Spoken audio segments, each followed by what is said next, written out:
Check చేరి వచ్చిన ప్రతి అన్నకు, ప్రతి తమ్ముడికి, ప్రతి అయ్యకు, ప్రతి అమ్మకు, ప్రతి చెల్లికి, ప్రతి ఒక్కరికి మీ రాజశేఖర రెడ్డి బిడ్డ శిరస్సు వంచి చేతులు జోడించి మనస్ఫూర్తిగా నమస్కరించుకుంటుంది.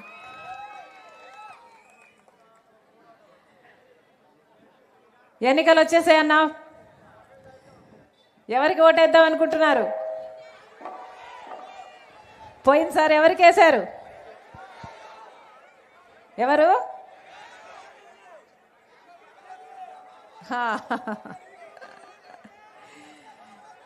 మీకోసం ఏమైనా పని చేశారా?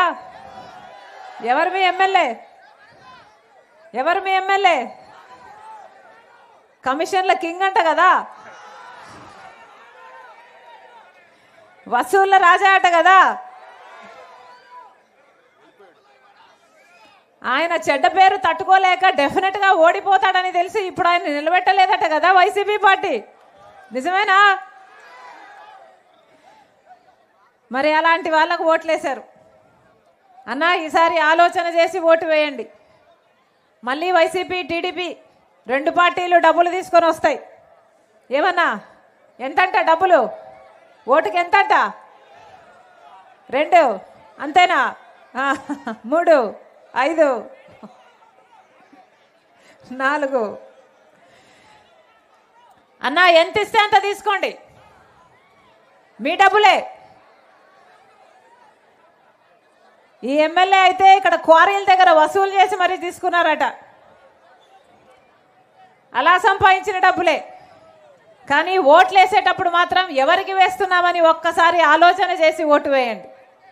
ఓటు అనేది తల్లి లాంటిది, ఓటు అనేది చెల్లి లాంటిది. ఓటును అమ్ముకోకూడదు. ఓటు అనేది మీ చేతిలో ఉన్న ఆయుధం, మీ జీవితాలను మార్చే ఆయుధం. మీ జీవితాలనే కాదు, మీ బిడ్డల జీవితాలను కూడా మార్చే ఆయుధం. అందుకే ఓటు అనేది ఆలోచన చేసి ఓటు వేయండి. పోయినసారి చూసాం, అందరము నమ్మాం.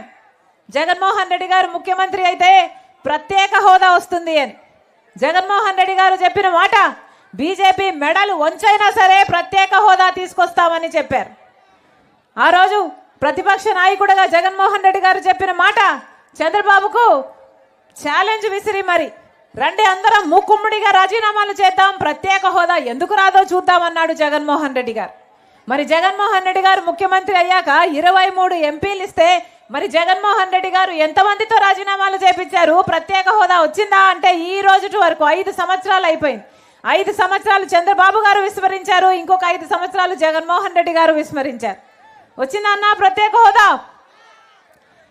మళ్ళీ సిగ్గు లేకుండా, మళ్ళీ నిస్సిగ్గుగా అంబటి రాంబాబా ఎంతమంది ఎంపీలను ఇస్తేనట అంతమంది మళ్ళీ బీజేపీకే సపోర్ట్ చేస్తారట. ఎందుకని? చంద్రబాబు గారైనా బహిరంగంగా పొత్తుంది అని ఒప్పుకుంటున్నాడే, మరి వీళ్ళు అక్రమ పొత్తు పెట్టుకున్నారు. మీ పేరు చెప్పి మీరిచ్చిన అధికారంతో బీజేపీ కొంగు పట్టుకొని తిరుగుతున్నారు ఈరోజు జగనన్న గారు. ఇద్దరికి, టీడీపీకి బీజేపీ కావాలట, వైసీపీకి బీజేపీ కావాలట. మన రాష్ట్రంలో ఇక్కడ ఒక ట్రయాంగిల్ లవ్ స్టోరీ నడుస్తుంది. వాస్తవం కాదా? ఒకరేమో బహిరంగ పొత్తు పెట్టుకున్నారు, ఇంకోరేమో అక్రమ పొత్తు పెట్టుకున్నారు. తీరా చూస్తే బీజేపీ మనకి ఏం చేసింది అంటే 10 సంవత్సరాలుగా బీజేపీ మనకు ప్రత్యేక హోదా ఇచ్చింది లేదు, పోలవరం ప్రాజెక్ట్ ఇచ్చింది లేదు, మనకు రాజధాని ఇచ్చింది లేదు. ఒక్క వాగ్దానం అంటే ఒక్క వాగ్దానం కూడా నిలబెట్టుకోలేదు. మరి రాజశేఖర రెడ్డి గారి వారసులు అని చెప్పుకుంటున్నారే జగన్మోహన్ రెడ్డి గారు. ఆ రోజు రాజశేఖర రెడ్డి గారు బీజేపీ వ్యతిరేకి కాదా? బీజేపీని వ్యతిరేకించలేదా? ఎందుకంటే బీజేపీ ఒక మతతత్వ పార్టీ కాబట్టి.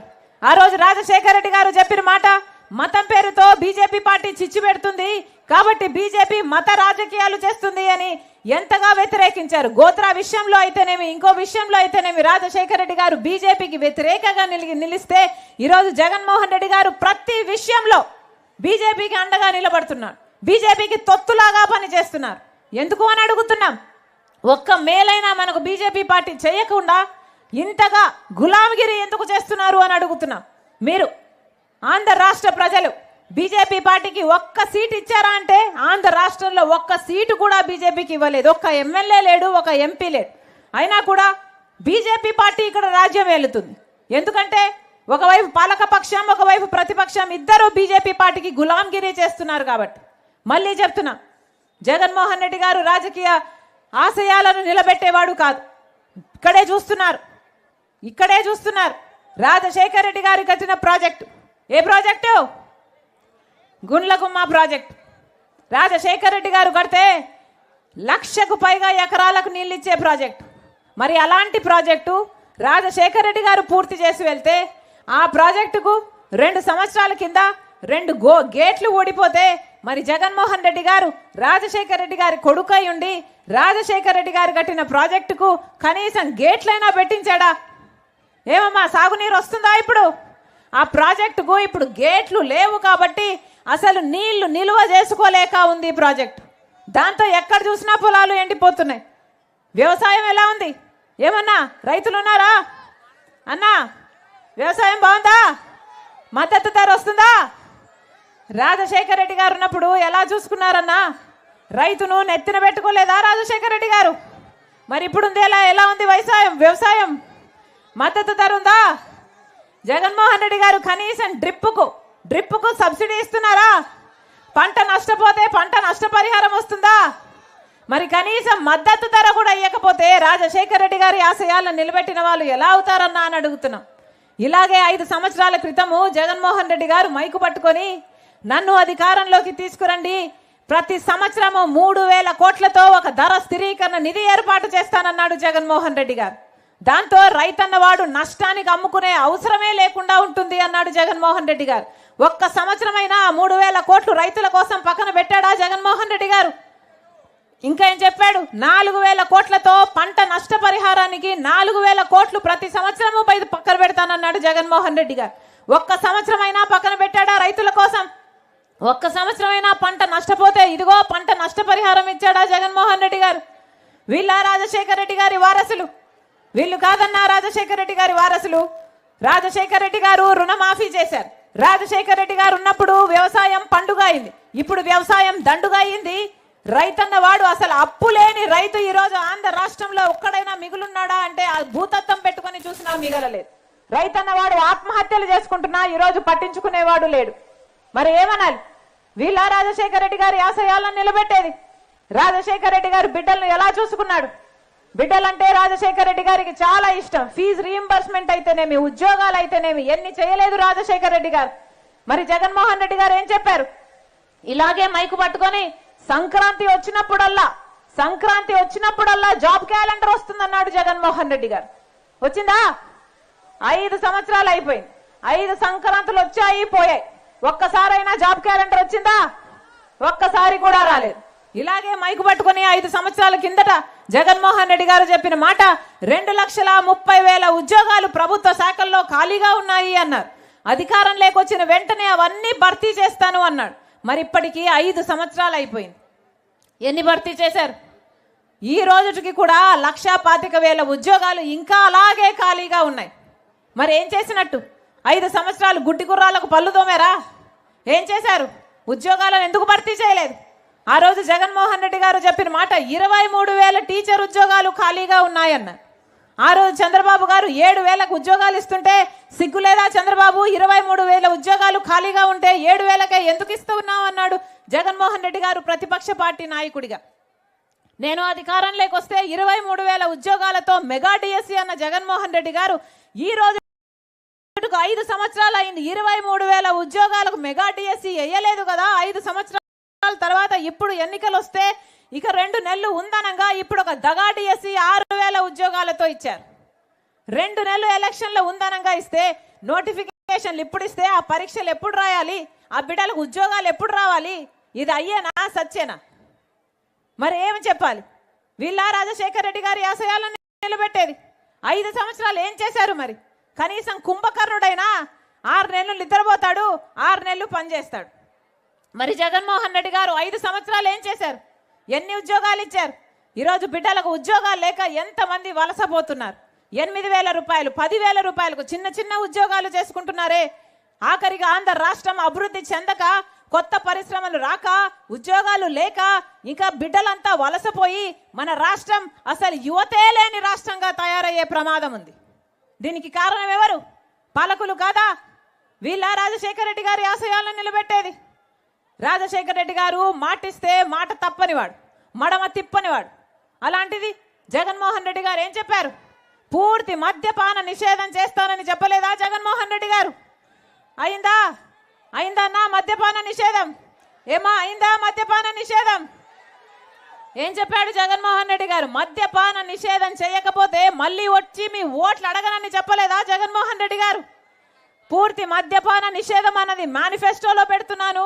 మేనిఫెస్టో అంటే నాకు బైబిల్తో సమానము, ఖురాన్తో సమానము, భగవద్గీతతో సమానం అని చెప్పలేదా జగన్మోహన్ రెడ్డి గారు? మరి అయిందా పూర్తి మద్యపాన నిషేధం? మద్యపాన నిషేధం కాలేదు కదా. ఈరోజు సర్కారే అంటే జగన్మోహన్ రెడ్డి గారు స్వయంగానే మద్యం అమ్ముతున్నారు. అది కూడా నాసి రకం మద్యం. అది కూడా 25% ప్రజలు ఈ నాసి రకం మందు తాగి పక్క రాష్ట్రాల కంటే 20% మంది ఎక్కువ మన రాష్ట్రంలో చచ్చిపోతున్నారు. కిడ్నీలు, లివర్లు ఫెయిల్ అయ్యి. ఏం అమ్ముతున్నారు? భూమ్ అట, స్పెషల్ స్టేటస్ అట, క్యాపిటల్ అట. అయ్యా జగన్మోహన్ రెడ్డి గారు వాగ్దానాలన్నీ ఎక్కడ నిలబెట్టుకున్నారు అంటే అదిగో మద్యం షాపులు అన్ని నిలబెట్టుకున్నామన్నట్టుగా ఉంది. వాళ్ళు ఏది అమ్ముతే అదే తాగాలట, వాళ్ళు ఎంతకు అమ్ముతే అంతకే కొనాలట. ఇది ఎక్కడి జోష్యం? ఇది ఎక్కడి విడ్డూరం? కనీసం హెల్త్ చెక్ ఉందా అంటే దానికి క్వాలిటీ చెక్ లేదు, ఒక హెల్త్ చెక్ లేదు. అది కూడా ఓన్లీ క్యాష్ అట కదా, డిజిటల్ పేమెంట్సే లేవట. ఇది రాష్ట్రంలో కాదు ప్రపంచంలో, దేశంలో ఎక్కడైనా ఉందా అంటే ఎక్కడా లేదు. అసలు ఎంత అమ్ముతున్నారు? స్టేట్ ట్యాక్స్ ఎంత, సెంట్రల్ ట్యాక్స్ ఎంత కడుతున్నారా లేదా, ఎక్సైజ్ డ్యూటీ ఎంత, ఏది లెక్క లేకుండా తయారైంది. అయినా ఒక్కరైనా వచ్చి ఆడిట్ చేస్తున్నారంటే ఏదీ లేదు. అంత బోగసు, అంత మాఫియా. ఎక్కడ చూసినా మాఫియానే. ఒక పక్క ల్యాండ్ మాఫియా, ఒక పక్క శాండ్ మాఫియా, ఒక పక్క లిక్కర్ మాఫియా, ఇంకో పక్క అయితే ఇక కంటైనర్లలో డ్రగ్స్ వస్తున్నాయి మన రాష్ట్రానికి. యథేచ్ఛగా ఎంత నమ్మకంగా కంటైనర్లలో 1000 కేజీలు తెస్తున్నారు అంటే ఇంకా ఏమనాలి? మన బిడ్డల భవిష్యత్తు ఏం కావాలి? ఇదంతా సరిపోలేదు అన్నట్టు ఇక జగన్మోహన్ రెడ్డి గారు హత్య రాజకీయాలను కూడా ప్రోత్సహిస్తున్నారు. ఈరోజు సొంత చిన్నాననే హత్య చేసిన వాళ్ళను జగన్మోహన్ రెడ్డి గారు రక్షించడమే కాకుండా వాళ్ళకే పిలిచి మళ్ళీ ఎంపీ టికెట్ ఇస్తున్నారు అంటే ఇక ఈ హత్య రాజకీయాలు ప్రోత్సహించడం కాకపోతే ఇక ఏమిటి అని అడుగుతున్నాం. వీళ్ళ రాజశేఖర రెడ్డి గారి వారసులు? ఆలోచన చేయండి. మళ్ళీ ఆంధ్ర రాష్ట్రం బాగుపడాలి అంటే, రైతులకు రుణమాఫీ జరగాలి అన్న, మనకు ప్రత్యేక హోదా కావాలి అన్న, పోలవరం లాంటి ప్రాజెక్టులు కావాలి అన్న, రాజధాని కట్టుకోవాలి అన్న, బిడ్డలకు ఉద్యోగాలు రావాలి అన్న, మన రాష్ట్రం మళ్ళీ బాగుపడాలి అంటే కాంగ్రెస్ పార్టీ అధికారంలోకి వస్తే మాత్రమే ఇది సాధ్యం. రాహుల్ గాంధీ గారు చెప్పిన విషయం, 10 సంవత్సరాల ప్రత్యేక హోదా కాంగ్రెస్ పార్టీ అధికారంలోకి వచ్చిన వెంటనే ఇస్తుంది. ఆ మాటను పట్టుకొని వచ్చింది రాజశేఖర రెడ్డి బిడ్డ. ఆ మాట కోసం చేరింది రాజశేఖర రెడ్డి బిడ్డ కాంగ్రెస్ పార్టీలో. ఇక్కడేదో అధికారం ఉంది, అధికారం అనుభవించడానికి చేరలేదు కాంగ్రెస్ పార్టీలో రాజశేఖర రెడ్డి బిడ్డ. ఇక్కడ కనీసం ప్రత్యేక హోదా గురించి ఊసు కూడా లేకుండా, ఒక పక్క చంద్రబాబు గారు, ఒక పక్క జగన్మోహన్ రెడ్డి గారు, పాలకపక్షం ప్రతిపక్షం ఇద్దరూ కలిసి ప్రత్యేక హోదా అన్న మాటనే మర్చిపోయేటట్టు చేస్తున్నారు. ప్రత్యేక హోదా అన్న ఊసే లేకుండా చేస్తున్నారు. కనీసం ఒక గొంతు లేదు ఇక్కడ కొట్లాడడానికి. కనీసం కాంగ్రెస్ పార్టీ తరఫున కొట్లాడే అవకాశం ఉంటుంది, గొంతెత్తే అవకాశం ఉంటుందని రాజశేఖర రెడ్డి బిడ్డ కాంగ్రెస్ లో పార్టీ చేరి ఈ రోజు ఇక్కడికి వచ్చింది. మళ్ళీ చెప్తున్నా, మనకు ప్రత్యేక హోదా కావాలి అంటే కాంగ్రెస్ పార్టీ అధికారంలోకి రావాలి. ప్రత్యేక హోదా రావాలి అంటే, ప్రత్యేక హోదా అంటే ఏమిటి? ప్రతి నియోజకవర్గంలో 100 కొత్త పరిశ్రమలు వస్తాయి ప్రత్యేక హోదా వస్తే. అంటే ఎంత అభివృద్ధి జరుగుతుంది, మన బిడ్డలకు ఎన్ని ఉద్యోగాలు వస్తాయి. ఇవన్నీ సాధ్యం చేసుకోవాలి అంటే కాంగ్రెస్ పార్టీ అధికారంలోకి రావాలి. మళ్ళీ చెప్తున్నా, మీరు ఆశీర్వదించండి. కాంగ్రెస్ పార్టీ అధికారంలోకి వచ్చిన వెంటనే 10 సంవత్సరాలకు ప్రత్యేక హోదా ఇస్తుంది కాంగ్రెస్ పార్టీ. మీరు ఆశీర్వదించండి. కాంగ్రెస్ పార్టీ అధికారంలోకి వచ్చినాక రైతులకు 2 లక్షల వరకు రుణమాఫీ చేస్తుంది కాంగ్రెస్ పార్టీ. మీరు ఆశీర్వదించండి. పేదిల్లు గడవడము ఈ రోజు ఎంత కష్టమైందో మీ అందరికీ తెలుసు. అన్ని ఖర్చులు పెరిగిపోయాయి, అవునమ్మా? చక్కెర, నూనె, గ్యాస్, పెట్రోల్, డీజిల్ అన్ని ఆర్టీసీ ఛార్జీలు అయితే 6 సార్లు పెంచారు. కరెంటు ఛార్జీలు అయితే 7 సార్లు పెంచారు. కనీసం క్వార్టర్ బాటిల్ కూడా ఇక్కడ 60 రూపాయలు ఉంటే పక్క రాష్ట్రాలలో 60 రూపాయలు ఉంటే ఇక్కడ 250 రూపాయలు ఉంది అంటున్నారు. అన్ని ఖర్చులు పెరిగిపోయాయి. బటన్ నొక్కుతున్నాం అంటున్నారే. బటన్ నొక్కి మీరు ఇచ్చేది 100 రూపాయలు అయితే తీసుకుంటున్నది 1000 రూపాయలు. వాస్తవం అవునో కాదో ఒక్కసారి ఆలోచన చేయండి. అందుకే కాంగ్రెస్ పార్టీ ఆలోచన చేసి ప్రతి పేద కుటుంబం ఇల్లు గడుపుకోవడానికి సంవత్సరానికి 1,00,000 రూపాయలు, ప్రతి నెల 8,333 రూపాయలు అంటే సంవత్సరానికి 1,00,000 రూపాయలు, 5 సంవత్సరానికి 5 లక్షల రూపాయలు ప్రతి పేద కుటుంబానికి ఇస్తుంది కాంగ్రెస్ పార్టీ. మీరు ఆశీర్వదించండి. మన బిడ్డలకు ఉద్యోగాలు రావాలన్నా కాంగ్రెస్ పార్టీ అధికారంలోకి రావాలి. మీరు ఆశీర్వదించండి. పెన్షన్ 4,000 రూపాయలు అవుతుంది. వికలాంగుల పెన్షన్ 6,000 రూపాయలు అవుతుంది కాంగ్రెస్ పార్టీ అధికారంలోకి వస్తే. మీరు ఆశీర్వదించండి. ఎలాగైతే రాజశేఖర రెడ్డి గారు ఇందిరమ్మ ఇల్లు 40 లక్షల ఇందిరమ్మ ఇల్లులు కట్టాడో 5 సంవత్సరాలలో కాంగ్రెస్ పార్టీ వాగ్దానం చేస్తుంది. ప్రతి ఇల్లు లేని ప్రతి పేద కుటుంబానికి 5 లక్షలతో ఒక పక్కా ఇల్లు కడుతుంది కాంగ్రెస్ పార్టీ. మీరు ఆశీర్వదించండి. రాజశేఖర రెడ్డి గారి సంక్షేమ పాలన మళ్ళీ సాధ్యం. ఆంధ్ర రాష్ట్రం మళ్ళీ బాగుపడ్డం సాధ్యం. 10 సంవత్సరాలు చూసాం. 10 సంవత్సరాలు అయింది మన రాష్ట్రం ఏర్పడి. ఒక్క అడుగైనా ముందుకు వేసామా? ఒక్క పరిశ్రమ అయినా వచ్చిందా? కనీసం రాజధాని ఉందా? ఇవన్నీ జరగాలి అంటే కాంగ్రెస్ పార్టీ అధికారంలోకి రావాలి. మనస్ఫూర్తిగా ఆశీర్వదించండి. కాంగ్రెస్ పార్టీ ఎమ్మెల్యే అభ్యర్థి విజేష్ రాజ్, మీ బిడ్డ మీకు సేవ చేయాలని ఆశపడుతున్నాడు. మీ బిడ్డ ఆశీర్వదించండి. ఉత్సాహవంతుడు, మీకు సేవ చేస్తాడు, మీకు అందుబాటులో ఉంటాడు, మీకు వచ్చిన ప్రతి కష్టంలో పాలు పంచుకుంటాడు. ఆశీర్వదించి గెలిపించాలని మనస్ఫూర్తిగా ప్రార్థిస్తున్నాం. అలాగే కాంగ్రెస్ పార్టీ ఎంపీ అభ్యర్థి జేడి శీలమన్న గారు, మనస్ఫూర్తిగా ఆశీర్వదించండి. కాంగ్రెస్ పార్టీ అధికారంలోకి వస్తే 10 సంవత్సరాల ప్రత్యేక హోదా వస్తుంది. ఎంపీలు గెలవడం చాలా ముఖ్యం కాంగ్రెస్ పార్టీకి. మనస్ఫూర్తిగా ఆశీర్వదించాలని మీ రాజశేఖర రెడ్డి బిడ్డ ప్రతి అన్నను, ప్రతి తమ్ముని, ప్రతి అక్కను, ప్రతి చెల్లిని శిరస్సు వంచి చేతులు జోడించి మనస్ఫూర్తిగా ప్రార్థిస్తుంది. జోహార్ వైఎస్ఆర్, జోహార్ వైఎస్ఆర్, జోహార్ వైఎస్ఆర్. హస్తం గుర్తుకే, హస్తం గుర్తుకే, హస్తం గుర్తుకే, హస్తం